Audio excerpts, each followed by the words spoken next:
والمرسلات عرفا فالعاصفات عصفا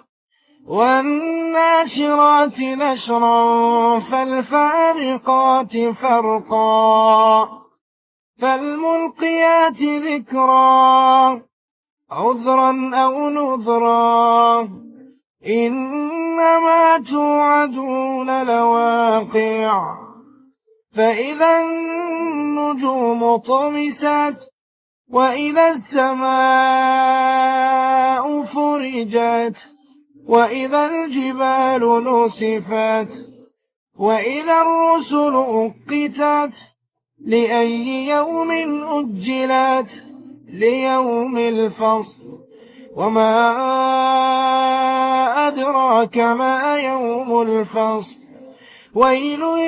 يومئذ للمكذبين ألم نهلك الأولين ثم نتبعهم الآخرين كذلك نفعل بالمجرمين ويل يومئذ للمكذبين ألم نخلقكم من ماء مهين فجعلناه في قرار مكين إلى قدر معلوم فقدرنا فنعم القادرون ويل يومئذ للمكذبين ألم نجعل الأرض كفاتا أحياء وأمواتا وجعلنا فيها رواسي شامخات وأسقيناكم ماء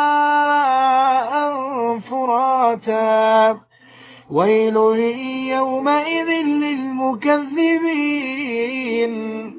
انطلقوا إلى ما كنتم به تكذبون انطلقوا إلى ظل ذي 3 شعب لا ظليل ولا يغني من اللهب إنها ترمي بشرر كالقصر كأنه جمالة صفر ويل يومئذ للمكذبين هذا يوم لا ينطقون ولا يؤذن لهم فيعتذرون ويل يومئذ للمكذبين هذا يوم الفصل جمعناكم والأولين فإن كان لكم كيد فكيدون ويل يومئذ للمكذبين إن المتقين في ظلال وعيون وفواكه مما يشتهون كلوا واشربوا هنيئا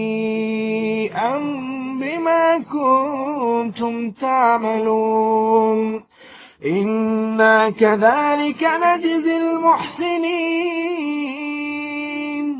ويل يومئذ للمكذبين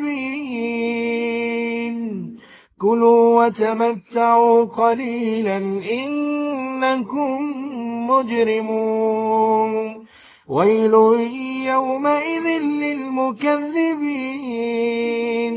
وإذا قيل لهم اركعوا لا يركعون ويل يومئذ للمكذبين فبأي حديث بعده يؤمنون